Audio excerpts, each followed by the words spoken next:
I should mention that several of you people know, but I love theater. I love coming to Hendersonville Community Theater. I love seeing a lot of you folks perform. In addition to that, I love writing about theater in my Blaine's World blog. I also love talking about theater. Now I have a radio show on WPVM FM, Blaine's World radio show. And one of the things I also love about theater, I love collecting stories about people in theater. And not just about stories about people in theater, but also performers.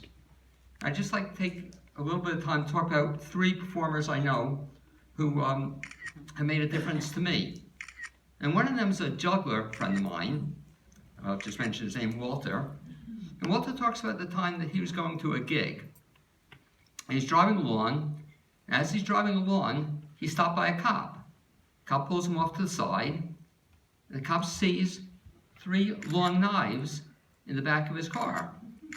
And he says to Walter, excuse me, do you know you have knives? What are those knives for? And Walter says, well, I'm just going to a gig. Cop doesn't believe him. He says, well, what kind of gig is it? It's a juggling gig. Cop says, show me what you can do. So Walter goes back, takes one of the knives, throws it up in the air. And takes a second knife, throws it up in the air, and starts juggling. Takes a third knife, and he's juggling like crazy. 3 different knives. A 4th knife. He's really going very aggressively. 4 knives at once. 5 knives he does 6 knives. Wow. And then the cop, is saying, what's happening here? He doesn't understand it. Until a guy comes alongside, driving, and says, boy, I'm glad I gave up drinking, or I'd have to pass that test.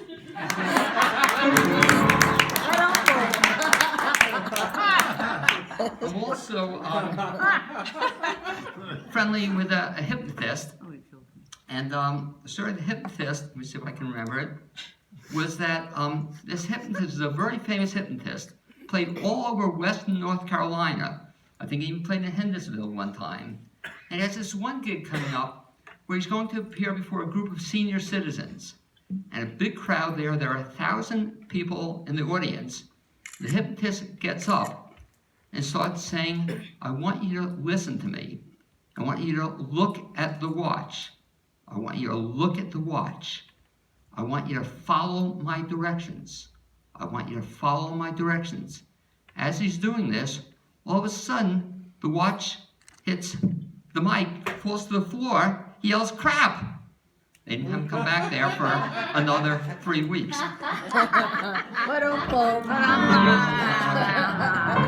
Something there. True story.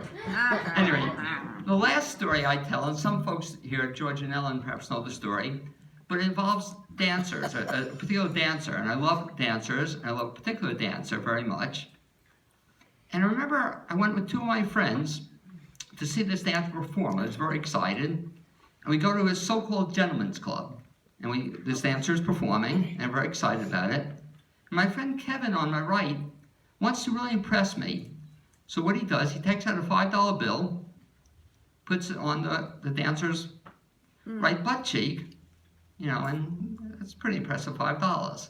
My other friend, Bill, as it turns out, wants to really impress us. He takes out a $10 bill and puts it on the dancer's left butt cheek.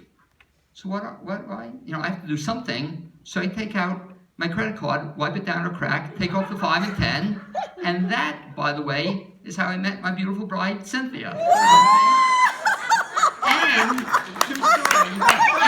Laura, the truth is, she's still using our credit card.